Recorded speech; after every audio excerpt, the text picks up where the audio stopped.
የቅርቤ ሰው ነው ጠላቴ። እኔ አርአያ ላይ ዲጂታል ጠንቋይ ተላከብኝ። የአክሱምን አጀንዳ ለመቀየር አይደለም ሰው የሚሞተው ክርስቲያን የሚሞተው ዛሬ አይደለም መገደል የጀመረው አርሲ ላይ። ትዕቢታችሁንና ነውረኝነታችሁን መልክ አትስጡት። ጠቅላይ ሚኒስትር መለስ ዜናዊ የአልቃይዳ ክንፎች ከሱማሌ እስከ ባሌ ድረስ አሉ ብለው ነግረውናል። የወርቅ ጽላት አሁንም ተሰረቀ። ግንደወይን የምትገኝ ቅድስት ኪዳነ ምሕረት ቤተክርስቲያን ውስጥ ተሸሽጎ ይገኛል። ፓትርያርኩ መርጦ ለማርያም ውስጥ ከ70 በላይ ጽላት አለ።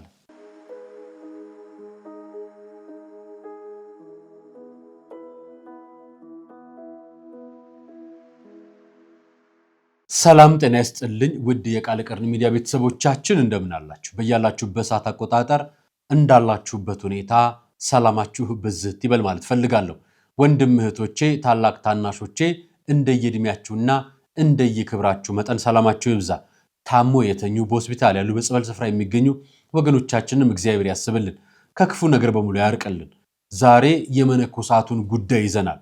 ከዛም አያይዤ ደግሞ ትላንትና ጀምሮ በአርያ ሚዲያ ላይ አልገኝም ለጊዜው፣ ምክንያቱንም እነግራችኋለሁ። አሁን የቅርብ ጠላት እያስጨነቀን ነው። የቅርብ ጠላት ማን እንደሆነ ደግሞ አሳያችኋለሁ። መረጃ በማስረጃ ነው ይዤላችሁ የምመጣው። ከዛን አያይዤ ደግሞ ጳጳሶቻችንን በመድረክ መናገርና መፈረጅ ልማድ ሆኗል። ዛሬ ስለ ጳጳሶቻችን ከተነገረው አጀንዳ ጀርባ ያለውን ጉዳይ እናመጣለን። እሱንም አያይዤላችሁ የወርቅ ጽላት በድጋሚ ተሰርቆ ነው ወይ ያሰኘንን ጉዳይ መርጦ ለማርያም ሄደን እናየዋለን። አብረን የምናየው መረጃም በማስረጃ ነው። ከዋሃብያ ክንፍ እስከ ሐሰተኛ መናፍቃን፣ ከኢአማኝ እስከ አማኝ ያለውን የቤተ ክርስቲያን ላይ ጦርነት ጭምር አመጣላችኋል። በዚህ አጋጣሚ ማን ያዘዋልን በጣም ነው የምናመሰግነው። ጠላቶቻችሁ አጠገባችሁ ናቸው ያሉትና አጠገባችሁ ያላችሁትን ተጠንቀቁ። የመጀመሪያው መልእክቴ ነው። የኛም ቤተክርስቲያን ጉዳይ ከቤተክርስቲያናችን ቅርብ ሆኖ የሚያጠቋት ነው እየጎዱት ያሉት። ይሄንንም ብያችሁ የአርያ ሚዲያንም እየጎዳ ያለው ሰንሱ እንደሆነ ልንገራችሁ፣ አሳያችኋለሁ። የዛሬ ቆይታዬ በእነዚህ ጉዳዮች ላይ ያጠነጥናል። አብራችሁን ትቆያላችሁ። ከአርሲው ጉዳይ ጀርባ የማናነሳው ጉዳይ የለንም፣ እናነሳለን፣ እንናገራለን። ጋዜጠኛ ሳልሳዊት ፍርድ ቤት ቀረበች። የሴቶች መብት ጉዳይ የምትከራከሩ የሴቶች መብት የምትሟገቱ ህፃን የ4 ዓመት ህፃን ልጇን ቤቷን ጥላ የታሰረችውን ጋዜጠኛ ሳልሳዊትን አይመለከታችሁ። አልተከሰሰች፣ በዚህኛው ወንጀል አልተባለች፣ ፍርድ ቤት አልቀረበች። ይኸው 9ኛ ቀን አልፎ 10ኛ ቀኗ ላይ ተገኘች። እናንተ ምን እያደረጋችሁ? የሴት መብት ተሟጋች ሆናችሁ የፖለቲካ አጀንዳና ክንፍ የያዙ ጉዳይና መንግስት የደገፈው ወይ ደግሞ የሆነ ነገር የሆነ ሲመስላችሁ ብቻ ነው ድምጽ የምታሰሙት። ይሄን ብያችሁ ከመሸጋገሪያ ወደ ፕሮግራማችን እንገባለን እላችኋለሁ።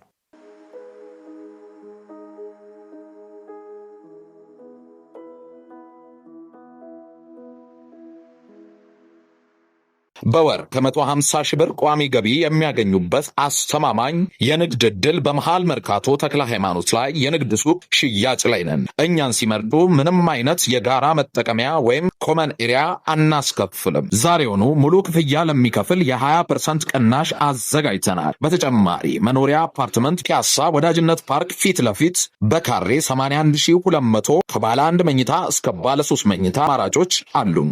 ለበለጠ መረጃ በድርጅቱ ስልክ ይደውሉልን።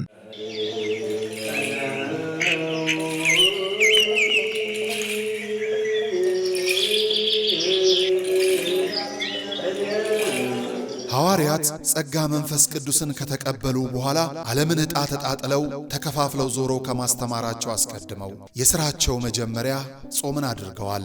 እናም ለሥራችን መጀመሪያ ለሕይወታችን ጉዞ ጾምን አስቀድመን በገዳም ያሉ አባቶቻችንን በማስታወስ በመባ በስጦታችን ምጽዋታችንን እናስከትል። የሞታንሳ ማር ቅዱስ ሚካኤል አንድነት ገዳም የአባቶቻችንን በዓት ልንጨርስ ጥቂት ቀርቶናልና አግዙን። ጾሙን የበረከት ጾም ያድርግልን። አሜን።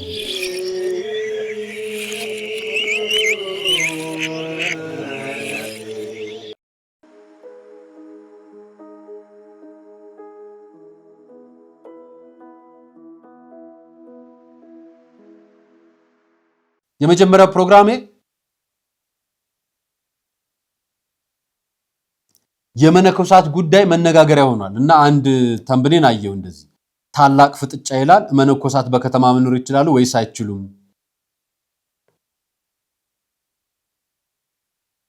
ያሰቃየን እኮ ይሄ ነው።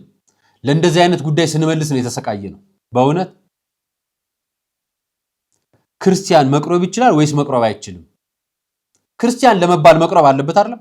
መነኮሰ ለመባለትም እኮ ይሄን አንድ ስርዓት ያስፈልገዋል። የከተማ መነኮሳት ካሉ ንገሩን እንወቃቸው። የከተማ መነኮሳት ዓለምን የተዉ በከተማ የሚኖሩ ቪላ ቤት ተከራይተው በዘመናዊ መኪና የሚሄዱ አጠገባቸው የኔ ቢጤን ረግጠው የሚያልፉ አይደሉም። ከተማ ከኖራችሁ አጠገባችሁ ያለውን እናንተ ጠገባችሁ እየበላችሁ አጠገባ ያለችው መተዋችሁ አይቀርም። ስለዚህ መመንኮስ ማለት ዓለምን መተው ለዓለም ስጋ አለመገዛት ከሆነ ቃሉና ተግባሩ ይገናኛል ከከተማ ጋርና አባ ጸጋዛ ባነሱት በቋንቋ አይነሽ ሚዲያ ላይ ጉዳይ አጀንዳ ተደርጎ ምላሽ የተሰጠ ነውና ማህበራዊ ሚዲያ ላይ ፌስቡክ ላይ በጣም ምልልሳ ያለው እኔ እስቲ አንድ ነገር ልጠይቃችሁ። እንኳን መነኮሳት እንኳን ካህናት እንኳን ጳጳሳት መንፈሳዊ ወይ ደግሞ እምነት ያለው ሰው ሲተች ምላሽ ይሰጣል እንዴ?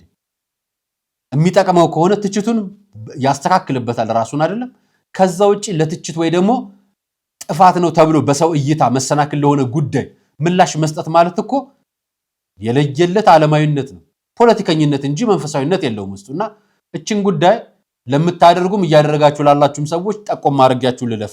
አባ ጸጋዛብ ላይ በተነሳ ጉዳይ ማህበራዊ ሚዲያ ተጨናንቋል። እኔ ግን ከአባ ጸጋዛብና እዚህ ከመነኮሳት ጉዳይ በተጨማሪ የአርሲ ጉዳዮች ምን ደረሰ? አንድ ቄስ ትላንትና ተቀበረው አሉኝ። ትላንትና ቪዲዮ አልሰራውላችሁ። የትኛውን ቪዲዮ አልሰራው እና ትላንትና ቃል ቀር ላይ ቀረበላችሁ ቪዲዮ የትኛው ቪዲዮ እንደሆነ ነው የምነግራችኋለሁ።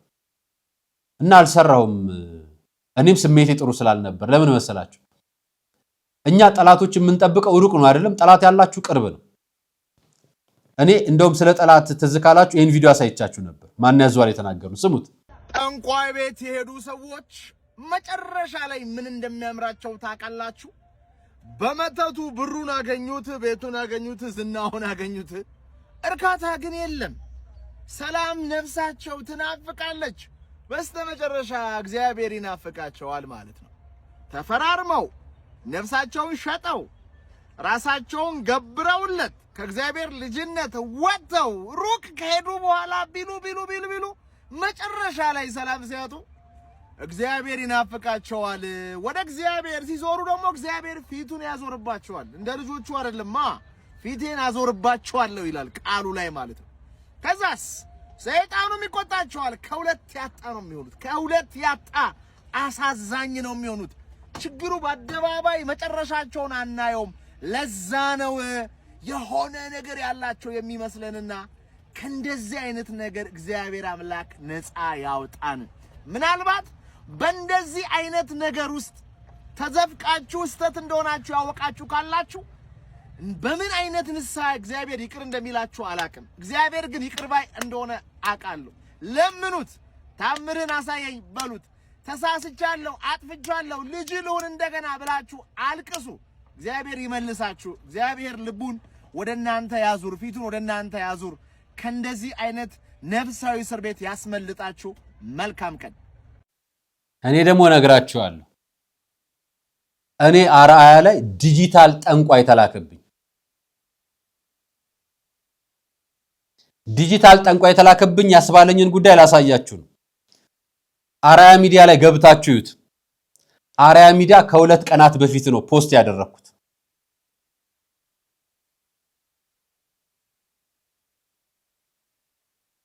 እሱን ላሳያችሁ።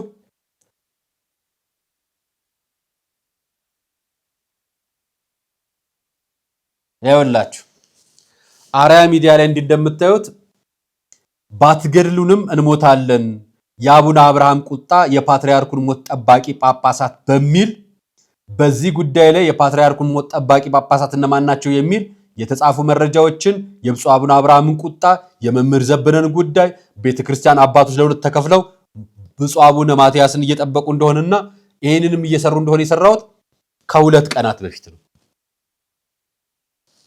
ከዛ በኋላ በነጋታው ከትላንት ወዲያ አንድ ቪዲዮ ጫንኩላችሁ። ርዕሱ ምን ይላል መሰላችሁ? ታላቅ ሰልፍ በአማራ መሪጌቶች ጠንቋዮች ናቸው የተባለበትን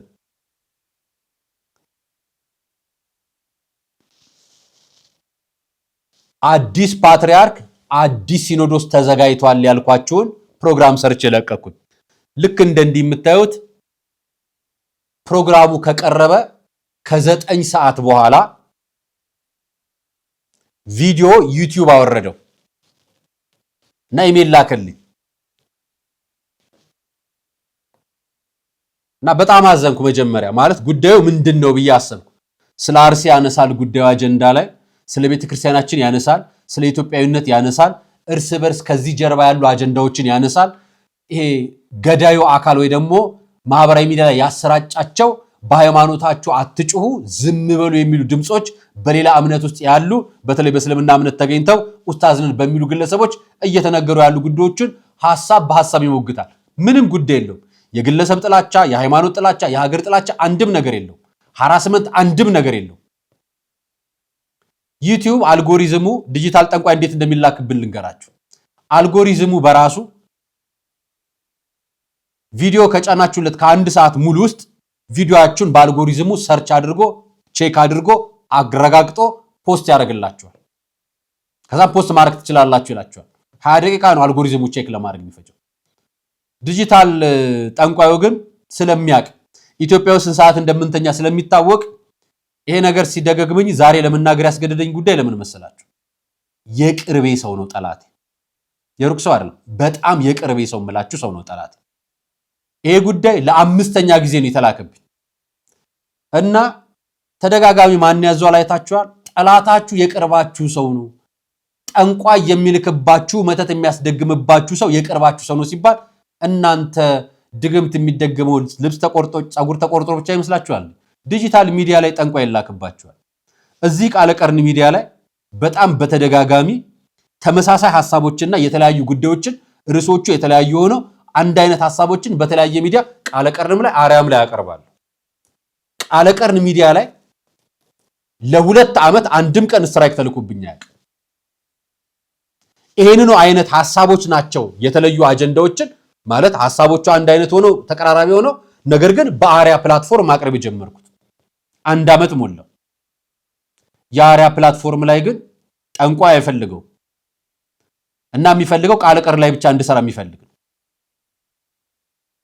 ይሄ ማለት ጠላቶቻችሁ የሰራችሁት ስራ ላይ መጥፎ ከነበረ ጉዳዩን ትላንትና ቃለ ቀር ላይ ስለቀው ዩቲዩብ ቢሆን ኖሮ ቃለ ቀር ላይ ስለቀው ያወርደው ነበር። አላወረደው። ትላንትና የለቀቅኩላችሁ ከትላንትና ወዲያ አርያ ሚዲያ ላይ የሰራሁትን ቪዲዮ። ስለዚህ የዩቲዩብ ፕላትፎርም እንዳልሆነ እንድታውቁት ጭምር ነው ለእናንተ እኔ የምነግራችሁ ለተመልካቾቻችን። አሁን ጠላቶቻችን ዲጂታላይዝድ ሆነው መጥተዋል። እናንተ የምታውቁት አጠገቤ እጄን ነክቶኝ እንዲልኮብኝ ምናምን ፎቶ ልኮ ብላ ብቻ ነው አይደል? ዲጂታላይዝድ ነው አሁን ጠንቋዩ አለ። በዚህም በሚዲያ በመረጃ አንድ ቀን ብቻ አይደለም 5 ጊዜ ነው እኔ ላይ ላኩብኝ። እንደምታዩት አክሱም ጽዮን ሊፈርስ ነው ጳጳሱ አሳፋሪ ተግባር የሚልና በሌሎች ስለነቀነኒ ጉዳዮች የሚያነሳ አጀንዳ የዛሬ 2 ወር አንስቼ ነበር ፕሮግራሙ። እሱም ላይ ተመሳሳይ ነገር ልክ ፕሮግራሙን ለቅቄ 10 ሰዓት ከሞላ በኋላ ለሊት 9 ሰዓት ላይ ሪፖርት ተደረገ። ሪፖርት አድራጊው ቃለ ቀር ላይ እንድሰራ ይፈቅዳል፣ አርያ ላይ እንድሰራ በራሴ እንድሰራ አይፈቅድም። ስለዚህ በራሴ እንዳድግና በራሴ እንድለወጥ የማይፈልግ ሰው ነው ይሄን የሚልከው ማለት። ደገመ ሌላ ቪዲዮ ላይ ዲያቆን ሄኖክ መርጦ አልቃሾችን በተመለከተ ያነሳውን ሐሳብ ስለዚህ ጉዳይ የተናገረውን ጉዳይ አቅርቤ የመጀመሪያ ጊዜ ተላከው አላቀም። መቼ እንደላከ መቼ እንድትንዳረግ አላቀም። ለሊት ነው የተላከው። እኛ ስንተኛ ይላካል። ጠዋትኛ ወደ ስራችን ነው የምንሄደው። ገብተን እንትና መጥፎ ነው እንትና ምናምን አለ። በነገራችን ላይ ሰው ላይ ያደረው አጋንንት ነው ጠላታችን የመጀመሪያ። ከዛ ሰውየው ደግሞ የራሱን ፍላጎት ይሰጥና ለዛ ነገር ተገዢ ሲሆን እሱም አብሮ ጠላት ይሆናልና በጣም እየገረመኝ ስለሆነ ይኸውላችሁ የተከለከለው ይሄ ነው እና ለዚህም ብዬ ነው የምነግራችሁ። ባለፈው አርያ ፋን የሚል ሚዲያ ከፍቼ ነበር። ልክ ባለፈው ይዘጉብኝ ታስታውሳላችሁ። 11 ሰዎች ሰብስክራይብ አድርገው ነበር።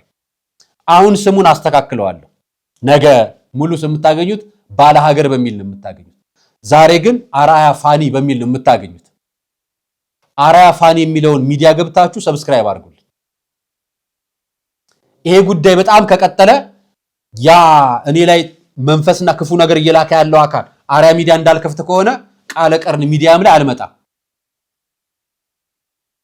በግሌ እንዳልሰራ ነው የሚፈልገው ማለት ነው ያ አካል።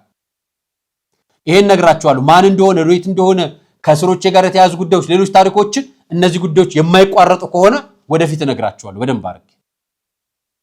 ነገር ግን ለዚህ ነው ቤተክርስቲያንን ጠላቶችሽን ውጪ ቀድመሽ አትፈልጊ፣ ቤተክርስቲያን ውስጥ ፈልጊ።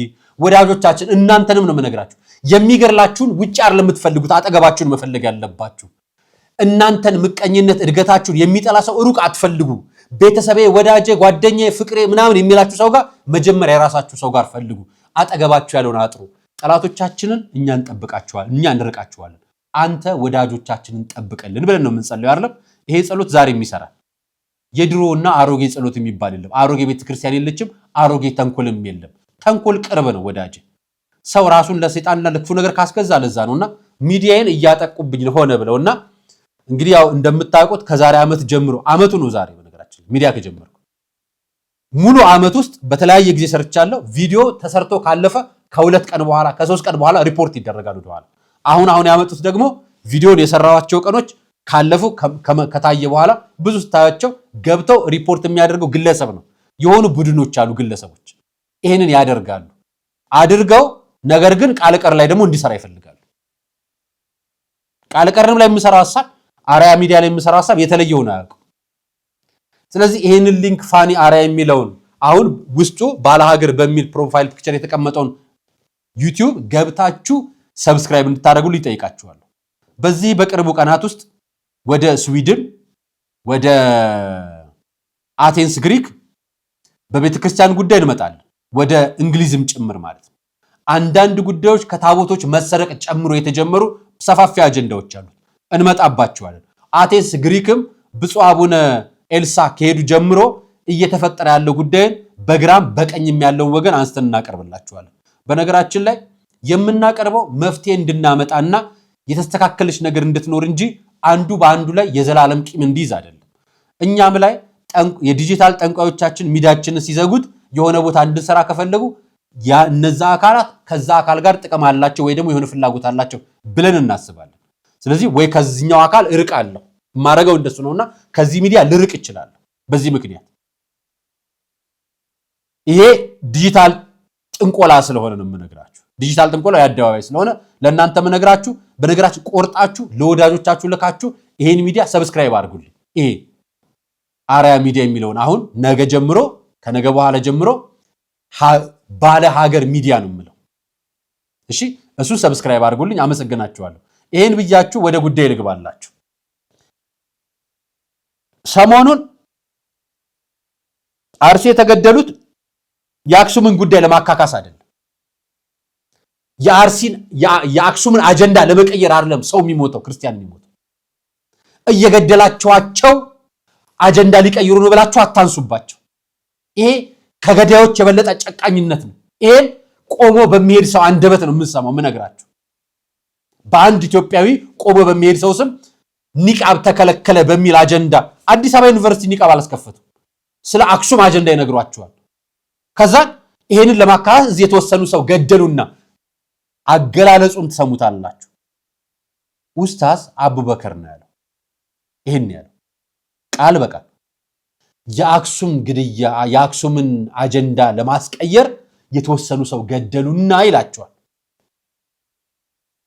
አክሱም ትግራይ ያለው መንግስት የጊዜያዊ አስተዳደር የህወሓት መንግስት ነው የሚመራው። ትግራይ ያለው ቤተክርስቲያን የምትመራው በመንበረ ሰላማ ነው። አዲስ አበባ ባለው ቅዱስ ሲኖዶስ አይደለም። እዚህ የሚሞተውን ግን እዛ ካለው አጀንዳ ጋር ታከክሳላችሁ። ይሄንን ለማቀራረብና ይሄ እኩል ደረጃ ለመስጠት መሞከር ራሱ የህሊና ቅሌትና ውርደት ነው። ነውረኝነት ነው። አይገባም እንዲህ ማለት። እርሱ ትልቅ የተከበሩ ሰው ነው። መድረክ ላይ ቆመው በትላልቅ ባለስልጣኖች ፊት በትላልቅ ምዕመናን ፊት የሚናገሩ ነው። በየመስጊዱ ገብተው የሚሰብኩ ነው። እውነት ክርስቲያን የሚሞተው የእስላምን አጀንዳ ለመቀየር ነው? የምር ክርስቲያን እስላምስ የሚሞተው የክርስቲያን አጀንዳ ለመቀየር ነው? እንዲህ አይነት ጸያፍ ነገር በሃይማኖት መሪ ሲነገር አፈርኩ። እነዚሁ ሰዎች መጥተው ጳጳስ ይከሳሉ። ስሟቸው በነገራችን ላይ ያወዳደሩበትን አግባብና እጅግ በጣም ጸያፍ ነውረኛል። ይሄ ህጋዊ ጨዋነት የተላበሰ የሚመስል ግድያውን የማጽደቅና የመስማማት ነገም ግድያውን በአንዳንድ ጉዳዮች የማካካስ የጄኖሳይድ ቀለም የተቀባ ጄኖሳይድ ቆሞ ሲሄድ ነው የቋንቋው። እዩት፣ ስሙልኝ። በነገራችን ላይ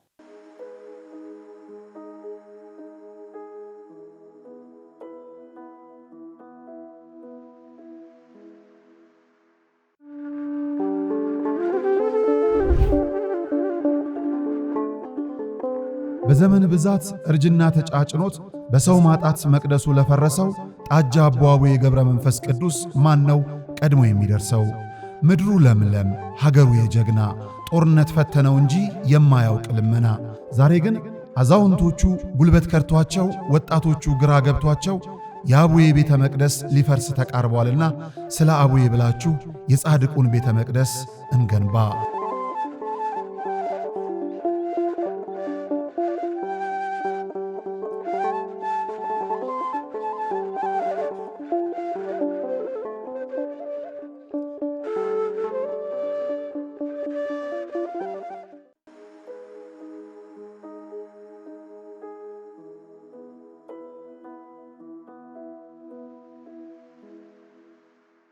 እዛ አክሱም ያሉ ሙስሊሞችን ጉዳይ ለማጣፋት እዚህ ሆነ ቦታ ላይ ሰዎች ተገደሉ ብለ እንዴ? ይሄ እኮ ነውረኝነት ነው። አንድ መጀመሪያ ድርጊቱ በማን ተፈጸመ ሳይታወቅ እኔ መጀመሪያ መታወቅም መረጋገጥም ያለበት ነገር ነው። እምነት ያለው ሰው ከሆነ የሚጣራው ግልጽ ነው። ይሄን አውጆ ወጥቶ እንዲህ ነኝ የገደልኩት ካለም ያ ሰው ገዳይ ነው። ያ ሰው አጣርቶም አላጣራም ይጣራም አይጣራም አርሲ የተገደለው ጉዳይ ለማጣፋት ተብሎ የተሰራ ጉዳይ አይደለም። ገዳዮቹ አቅደው አስበው የሚሰሩበት ነው። ገዳዮቹ ለዛሬ አይደለም፣ ስለ አርሲ ጉዳይ አይደለም፣ ስለ አክሱም ጉዳይ አይደለም የገደሉት። ዛሬ አይደለም መገደል የጀመረው አርሲ ላይ። ጥቅምት 13 የተገደለው ለምን ነበር? አምና የተገደሉት ለምን ነበር?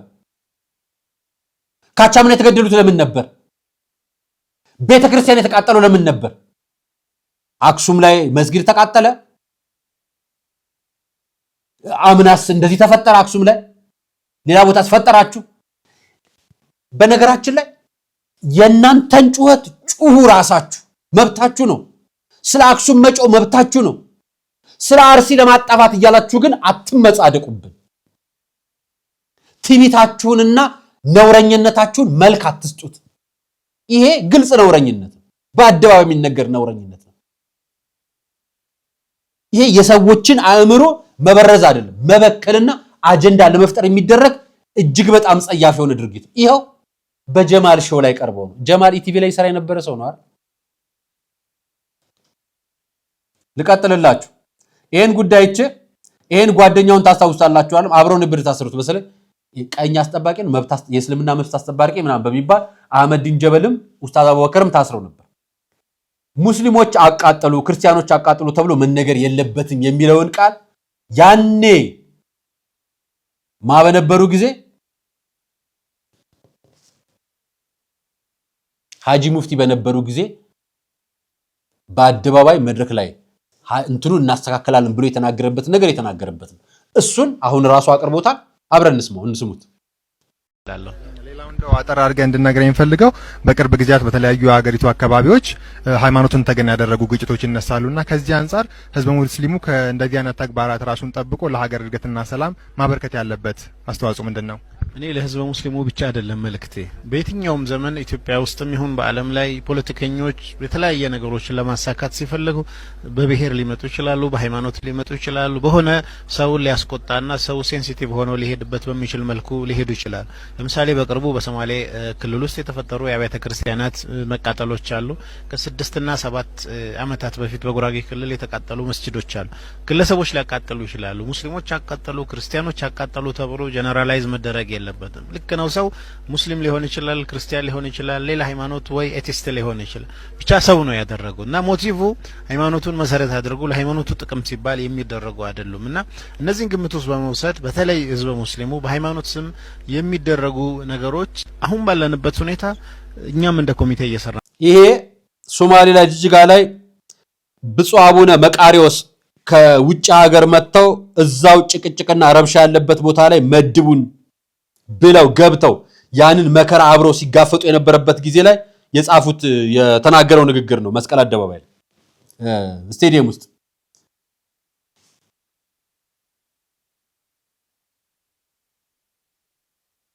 እና ዛሬ ወጥተው እነሱ አህመድ ኡስታዝ አቡበከር ምንድነው ያለ? ክርስቲያኖች እየጨፈሩ ከቤተ ክርስቲያን ወጥተው ገደለዋል። ግለሰቦች ናቸው እንጂ እኮ ቤተ ክርስቲያኑ አልገደለችም።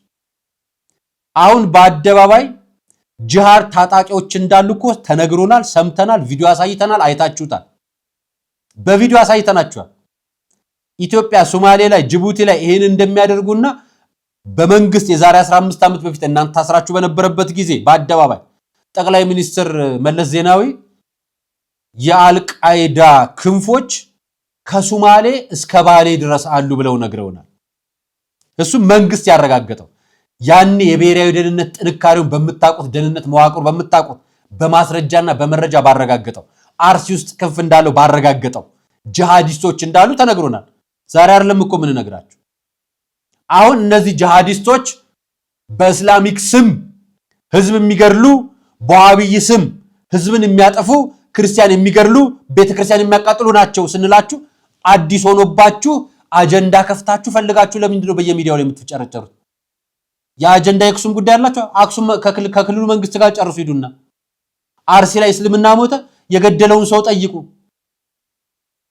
የገዳዮቹን ሃይማኖት፣ የገዳዮቹን ክርስቲያንነት፣ የገዳዮቹን እስልምና አይደለም እናገሩ። ገዳዮቹ በዚህ መንገድ እንደመጡ መንግስት አረጋግጦ ከኬንያ ከጀዋር ጀምሮ እስካሁን ድረስ ያለውን ክፍ ከመለስ ጀምሮ እስካሁን ድረስ ያለውን ክፍ ነው የነገርናችሁ።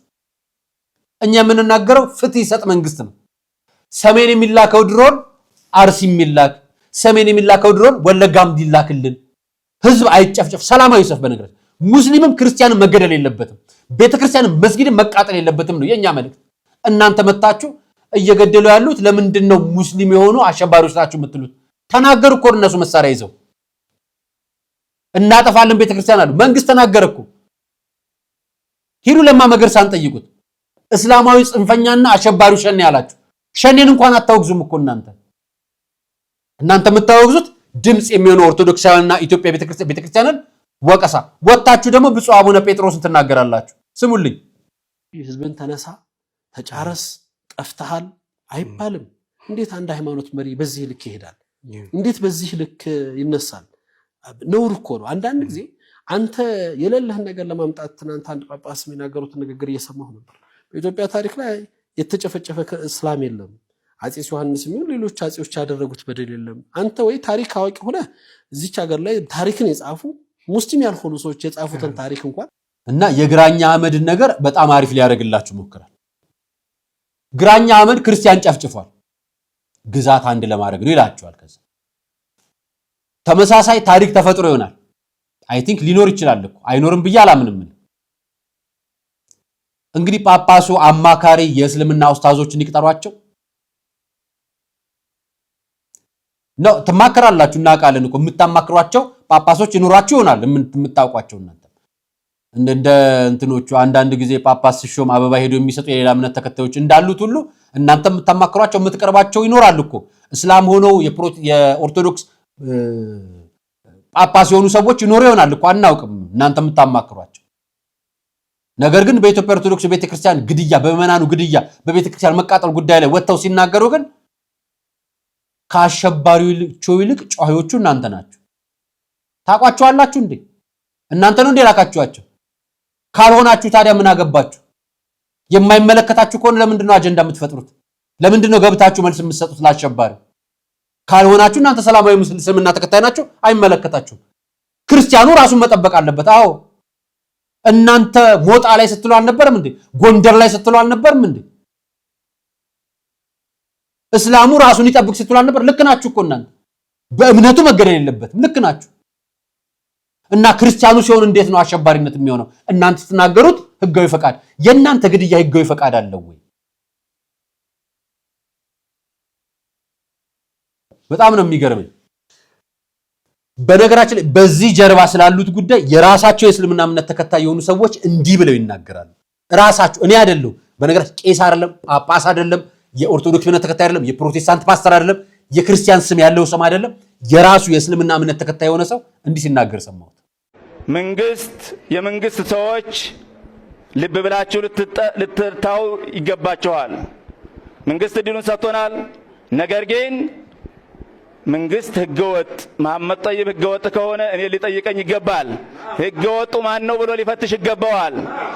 እኛ ይህን የምንለው ሚስቶቻችንን ቀምተውን አይደለም፣ ቤታችንን ቀምተውን አይደለም፣ ግን ለኛ ስለማይበጁ ነው።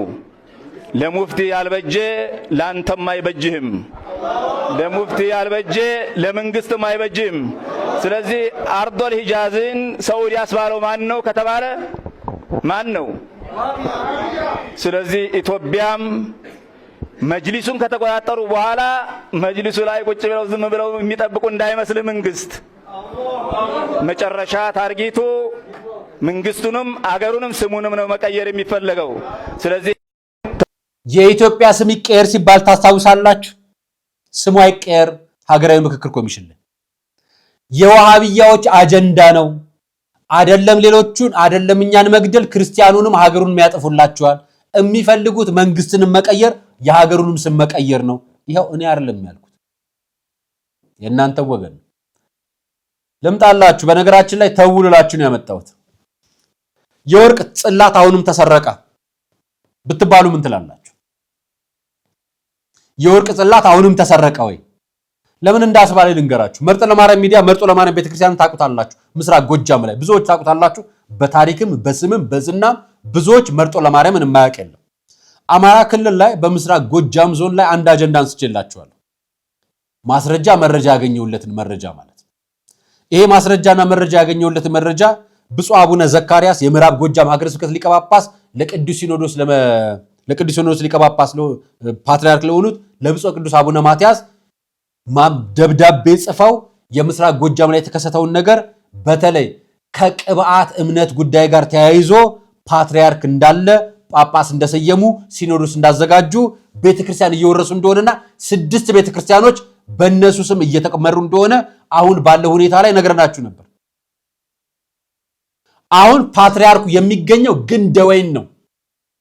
ግንደወይን ቅድስት ኪዳነ ምሕረት ቤተክርስቲያን ውስጥ የኢትዮጵያ ኦርቶዶክስ ተዋሕዶ ቤተክርስቲያን ውስጥ ግንደወይን የምትገኝ ቅድስት ኪዳነ ምሕረት ቤተክርስቲያን ውስጥ ተሸሽጎ ይገኛል ፓትርያርኩ። ፓትርያርክ ተሸሸገ፣ ተደበቀ ሲባል ሰምታችሁ ታውቃላችሁ? አሁን እሱ ልነግራችሁ ነው። የዚህ ጉዳይ ሁሉ አጀንዳ ሊቀ ጳጳሱ ደርበው እንዲሰሩ ምስራቅ ጎጃምን ከተመሩ በኋላ በማያውቁት አጀንዳ ብፁዕ አቡነ ቶማስን እየጠለፏቸው ነው።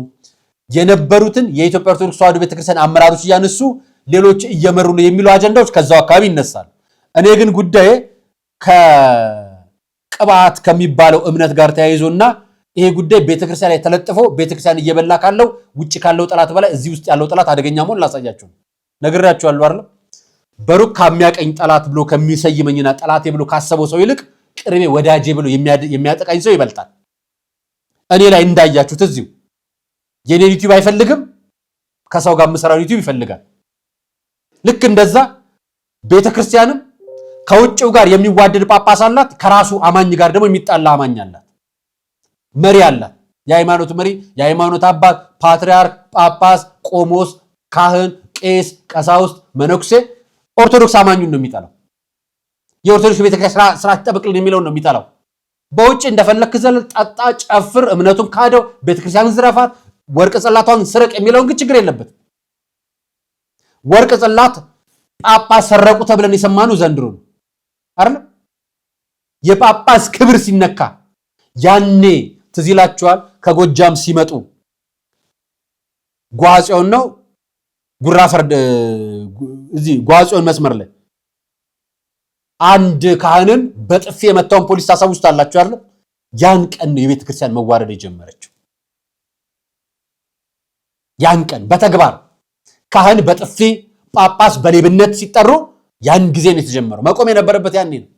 ይሄን ደግሞ ላሳያችሁ። ሁለተኛውን ደግሞ ስለ ጽላት በተመለከተ መርጦ ለማርያም ሚዲያ ስለ መርጦ ለማርያም ቤተክርስቲያንና ስለ ገዳማ ጉዳይ የሚያነሳ ተደጋጋሚ ሚዲያ ነው። ርዕሷን ቆሞስ አባ ብርሃነ መስቀል አንዳርጌን ዛሬ ላይ ከኃላፊነታቸው አስነስቶ ያሳደዳቸው ለዝርፊያ የተደራጀ ቡድን አስቀድሞ ቅርሶችን ርክክብ እንዲፈጽምላቸው ፍላጎት ስላልነበረ የገዳማ አስተዳዳሪ ሆኖ ከተመደቡበት ከህዳር 5 2017 ዓ.ም ጀምሮ ቅርሶቹን በተመለከተ ርክክብ አልተፈጸመላቸው። ቆሞሱ እዛ ሄደው ርክክብ አልፈጸመም እስከዚህ ጊዜ ድረስ። በነገራችን ላይ በአንድ ቤተክርስቲያን ከሰባ በላይ ጽላት ያለው እዚህ ነው። መርጦ ለማርያም ውስጥ ከ70 በላይ ጽላት አለ። ያው ራሳቸውን የምንነግረው በተለይ ርዕሳን ለአከ ማርያም አየለ በቅርብ ጊዜ ካስገባቸው በቁጥር 3 ከሚሆኑ ጽላቶች በስተቀር ሌሎቹን በቁጥር 70 የሚሆኑ ጽላቶች እንኳን እስካሁን ድረስ ባይናቸው ማየት አልቻሉም። በቅርብ 3 ገብቷል። ቀድሞ 70 ነበሩ። በአንድ እንትን ውስጥ 70 ጽላት ምንድን ነው የሚሰራው? ምን ነው የሚያደርገው ራሱ? ታራጉድ ነው። ታዲያ ወደፊት ያጋልጡናል በሚል ስጋት የነገሰበትና የትናንቱን አልበቃው ብሎ ዳግም ተመልሰው በመምጣት ለዝርፊያ የተዘጋጀው ቡድን አላዘርፈው ስላሉ ብቻ ከስራ ኃላፊነታቸው ሊያስነሳ የሚችል ምንም አይነት ጥፋት ባልፈጸሙበት ሁኔታ በግፍ አሳግዷቸዋል።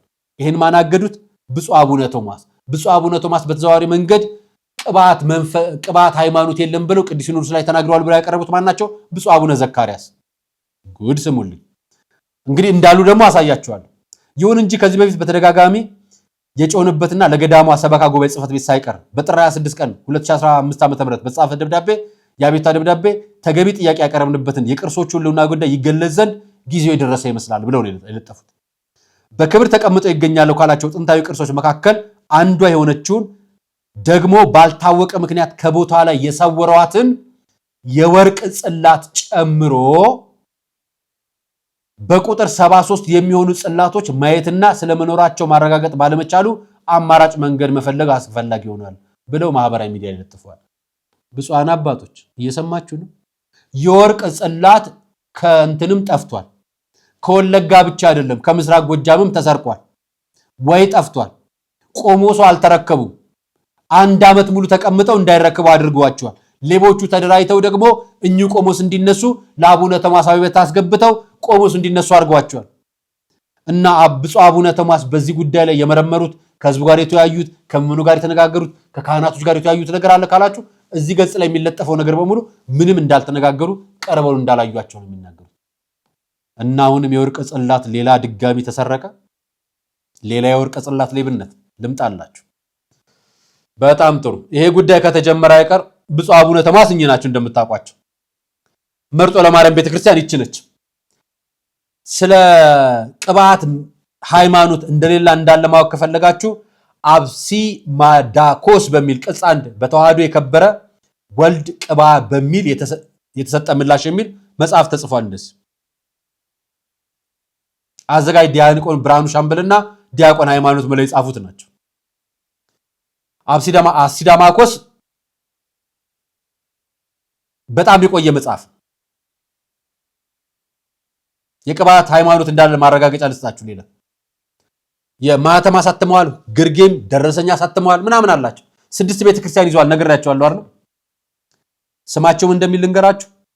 በአሁን ግንደወይን የምትገኘው የኪዳነ ምሕረት ቤተክርስቲያን ውስጥ ፓትርያርካቸውም ጳጳሶቻቸውም እዛ አሉ። ቀይስ አበበ የሚባሉ የሚንቀሳቀስ ሰው አሉ። እዛ ምስራቅ ጎጃም ደጀንም ምናምንም አካባቢ እየተንቀሳቀሱ ህዝብን የሚበጠብጡ አሉ። ልንገራችሁ። የኢትዮጵያ ጥንታዊት ኦርቶዶክስ ቤተክርስቲያን ዝርዝር ገቢ መሰብሰቢያ ደረሰኝ ሞዴል 30 ያው ደብዳቤውን መጻፋቸውን ደብዳቤውን አስነብቤያቸው ነበር አለ። ያውላችሁ ማህተማቸው ክቡንም ማህተም ራስጌኑም ማህተም አስቀርጸው ማህተሙ ህጋዊ ፈቃድ ያገኘው ከማን ነው ነው ጥያቄያችን። ይሄን ማህተም እንዲመቱ የፈቀደላችሁ ሰላም ሚኒስቴር አለ። ይሄን ፈቃድ የሰጣቸው ጳጳስ አለ። ይሄን ፈቃድ ያረጋገጠላቸውና ማህተም እንዲመቱ። ምክንያቱም ማህተም መቅረጽ ህጋዊ ፈቃድ ያላገኘ ተቋም ማህተም መቅረጽ አይችልም። ማህተም እንዲቀርጽ ህጋዊ ፈቃድ የሰጠው አካል ማን ነው? የመጀመሪያው ጥያቄ። የሰላም ሚኒስቴር ነው በአሁኑ ጊዜ የሃይማኖትን ፈቃድ የሚሰጠው።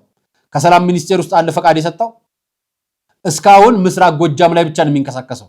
መርጦ ለማርያምና ዙሪያው አካባቢ የሚገኘው ግንደወይን ላይ ነው ተሰብስበው የሚገኙት። ግንደወይን ላይ ኪዳነ ምሕረት ቤተክርስቲያን ውስጥ ፓትርያርኩ ተቀምጠዋል፣ ተደብቀዋል። ቀጣዩ ፓትርያርክ ይህን ደብዳቤ ላንብብላችሁ። በቀን 30 ጥቅምት ህዳር ላይ የተጻፈ ደብዳቤ ነው። እነሱ እንዳሉና እንዴት እንደሚጻጻፉ እንድታዩትም ጭምር ለእናንተም የሚሆን ብዬ ነው።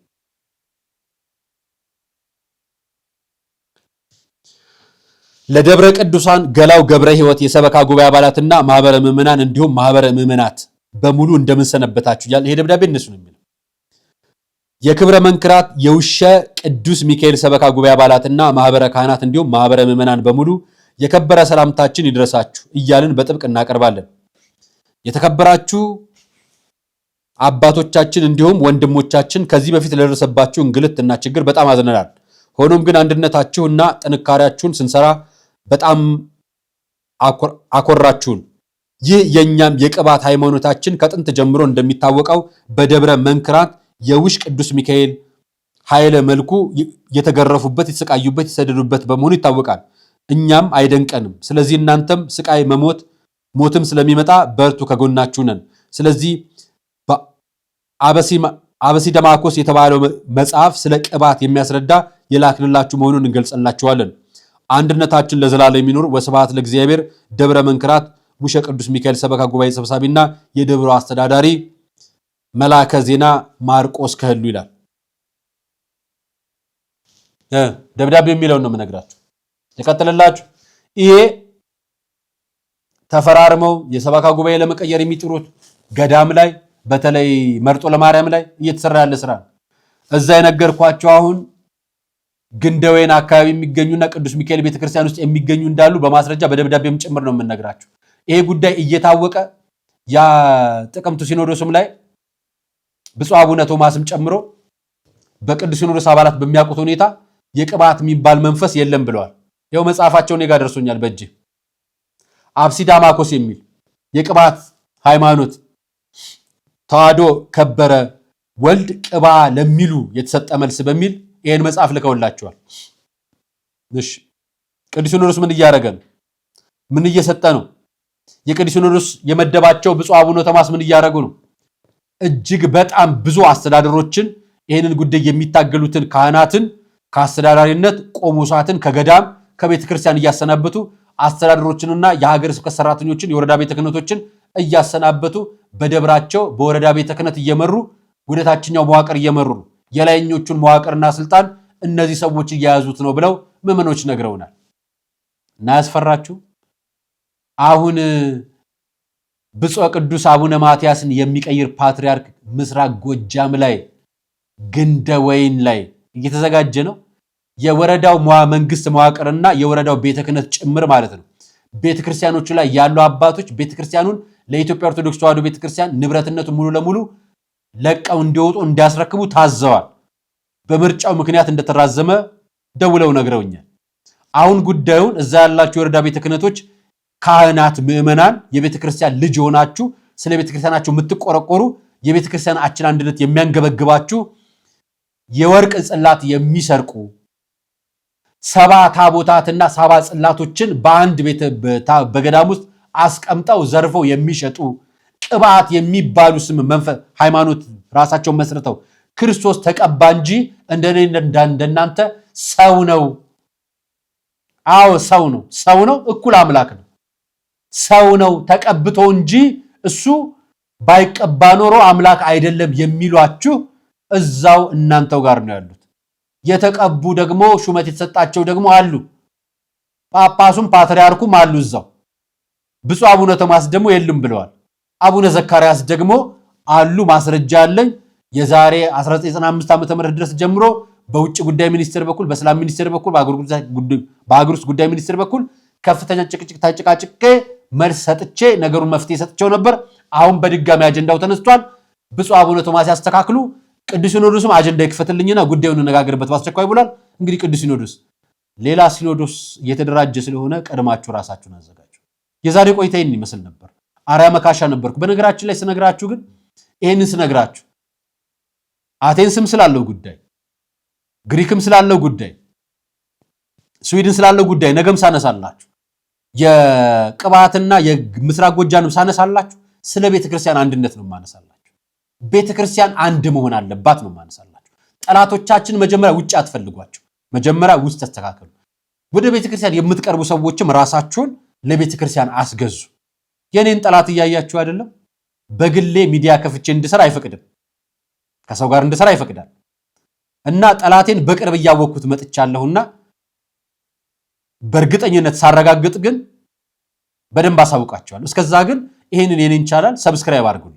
ከስራ አስቀምጫለሁ ፎቶ እንዳያችሁት ከመጀመሪያ ጀምሮ እየገባችሁ ሰብስክራይብ እያደረጋችሁ ቪዲዮ ጭናለሁ። ቪዲዮ መጫን ጀምራለሁ ከዛሬ ጀምሮ። እየገባችሁ እዛ ላይ ጫኑልኝ፣ እዛ ላይ ተመልከቱልኝ። መመልከትም ጥቅም ስላለው እየገባችሁላችሁም የምታቋቸው አጋሩልኝ። የዛሬ ቆይታ ይህን ይመስል ነበር። አርያ መካሻ ነበርኩ። ሰናይ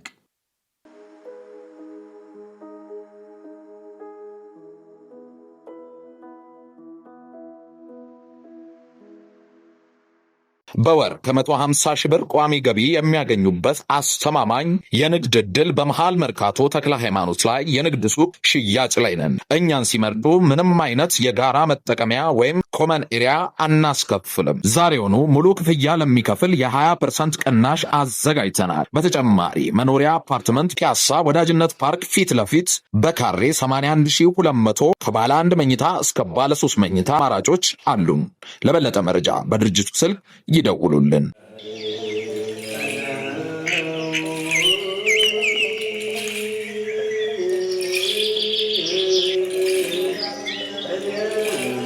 ሐዋርያት ጸጋ መንፈስ ቅዱስን ከተቀበሉ በኋላ ዓለምን ዕጣ ተጣጥለው ተከፋፍለው ዞረው ከማስተማራቸው አስቀድመው የሥራቸው መጀመሪያ ጾምን አድርገዋል። እናም ለሥራችን መጀመሪያ ለሕይወታችን ጉዞ ጾምን አስቀድመን በገዳም ያሉ አባቶቻችንን በማስታወስ በመባ በስጦታችን ምጽዋታችንን እናስከትል። የሞታንሳ ማር ቅዱስ ሚካኤል አንድነት ገዳም የአባቶቻችንን በዓት ልንጨርስ ጥቂት ቀርቶናልና አግዙን። ጾሙን የበረከት ጾም ያድርግልን። አሜን።